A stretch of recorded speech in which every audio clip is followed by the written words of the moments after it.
मैं आपसे निवेदन कर रहा था, जिन लोगों का प्रयाण होने वाला होता है, लोग घर के लोग कहने लगते हैं तो पागल हो गए, अजीबोगरीब बातें कर रहे हैं। क्यों?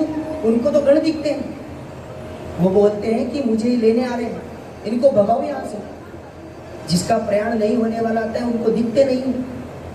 तो छोटे छोटे बच्चे कहते हैं पापा पागल हो गए, दादा पागल हो गए, दादी पागल हो गई।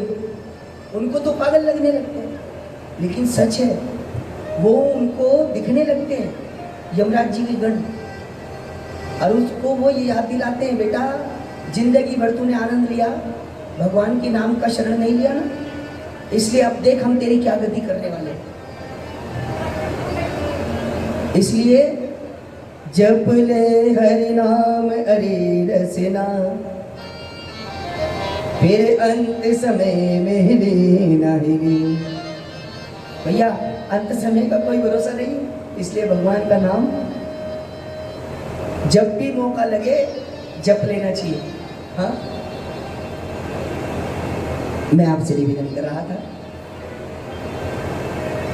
जब युधिष्ठिर जी ने ये बात कही तो यक्षों ने पूछा फिर कौन सा शास्त्र पढ़े? तो बोले शास्त्र पढ़ने का फायदा नहीं है। क्यों? बोले धर्मस्य तत्त्वं निहताम गुहायाम, धर्म के तत्व को तो छुपा दिया गया है। अब आपको शास्त्र में धर्म नहीं मिलेगा, मिलावट मिलेगी। और वैसे भी जब से हमारे भारत में अंग्रेजों का राज हुआ, लॉर्ड मैकाले की शिक्षा पद्धति हमारे ऊपर लागू हुई है, तब से तो हम लोग करप्ट हो गए। लॉर्ड मैकाले ने पूरे इंडिया का भ्रमण किया और अपनी कमिश्नरी में जाकर रिपोर्ट दी, कहा कि हम इंडिया के लोगों को मानसिक रूप से गुलाम नहीं बना सकते। क्यों? बोले इन लोगों में बड़ी एकता है। क्यों? बोले इन लोगों की जो पढ़ाई है वो बड़ी एडवांस है, इन लोगों को पढ़ाया जाता है यथा पिंडे तथा ब्रह्मांडे। इतना ही नहीं, हम जो लोग रिसर्च कर रहे हैं वो सब चीजें इनको पहले पढ़ाई जा चुकी है। और सबसे बड़ी बात, इन लोगों के बीच में जो पढ़ाई है वो इनको डिवाइड नहीं करती, वो इन लोगों को एक करती है, इन लोगों को सिमिलर बनाती है। सिमिलर मेंटेलिटी के लोग जब एक जगह रहते होंगे, एक मेंटेलिटी के लोग, एक दिमाग के लोग, एक सोच के लोग जिस जगह पर रहते होंगे, क्या वो हसू जी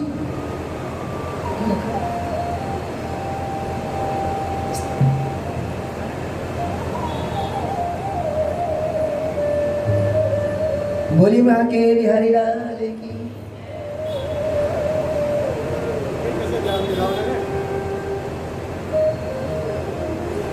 तो मैं आपसे निवेदन कर रहा था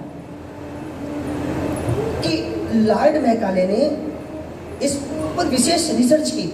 उन्होंने कहा कि इन लोगों की पढ़ाई बहुत ज़्यादा मजबूत है, तो पहले इनके स्टडी सिस्टम को करेक्ट किया जाए, उसमें मिलावट करो। उन्होंने मिलावट की, सभी शास्त्रों में मिलावट करवाई गई। और भैया देखिए जयचंद तो हर युग में हुए, उस समय के जयचंदों ने शास्त्रों में मिलावट कर दी। शंकर जी जैसे प्रबुद्ध भगवान से उन्होंने भरी सभा में पार्वती जी को गोद में बैठाने की हरकत करवा दी और लोगों ने एक्सेप्ट भी कर लिया। फिर लोग कहते हैं कि हिंदू धर्म कैसा है, जिनके देवता सभा के बीच में अपनी पत्नी को अपनी गोद में बैठा लेते, अब बेचारे प्रवचन करता वो बहाने ढूंढते घूमते हैं, क्या करेंगे फिर? अरे नहीं नहीं, शिव जी ने इसलिए करके दिखाया ताकि ऐसा हो जाए, शिव जी ने। अरे नहीं, आप शास्त्र की लैंग्वेज पढ़ो ना। एक अध्याय की भाषा दूसरी होती है, दूसरे अध्याय की भाषा दूसरी होती है। ऐसे राम जी के ऊपर आक्षेप करते हैं। जो राम जी अपनी पत्नी को उस समय के महादानव, जो उस समय की सुप्रीम पावर था, जैसे आज कहते हैं ना पूरे वर्ल्ड में सुप्रीम पावर अमेरिका है, उस टाइम पे पूरे वर्ल्ड की सुप्रीम पावर रावण था, जिसकी कैद से छुड़ा करके श्री राम अपनी पत्नी को छुड़ा कर लाए हो। किसी अरे गहरे नत्थु गहरे के कहने पे अपनी पत्नी को घर से भगा देंगे, एक्सेप्टेबल नहीं है।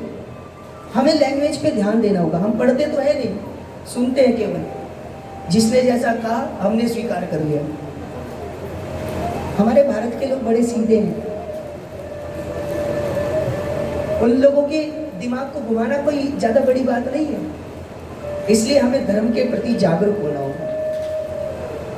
हम लोग खुद जागरूक नहीं है, इसलिए हमारी आने वाली जनरेशन को हम जागरूक नहीं बना पाते, और फिर हम कुछ समय के बाद रोने लगते हैं, हमारे बच्चे हमारी बात नहीं मानते, मंदिर नहीं जाते, आरती में खड़े नहीं होते। वही उसका कारण यही है। जब पहले माता गर्भिणी होती थी तो वो भगवान की कथा सुनती थी, अब की माता गर्भिणी होकर के स्टार प्लस देखती है। हाँ, ये चैनल आप लोगों की बुद्धि को खराब करने का काम कर रहे हैं। एक भी चैनल आप ऐसा बता दो जिसपे परिवार को एक करने का सीरियल चलता हो। सब पे राजनीति, परिवार तोड़ना, बुजुर्गों का अपमान करना, ये करना वो करना। अरे भाई, देखना हो तो कोई पारिवारिक चीज देखो। कई लोग तो ऐसे एडिक्ट हो चुके हैं कि वो जब तक चैनल ना देखे तब तक उनको भूख नहीं लगती, खाना नहीं खाते। क्या उन लोगों का कल्याण होगा? क्षमा करना, मैं किसी के ऊपर कटाक्ष नहीं कर रहा हूं। ये तो हमारे हृदय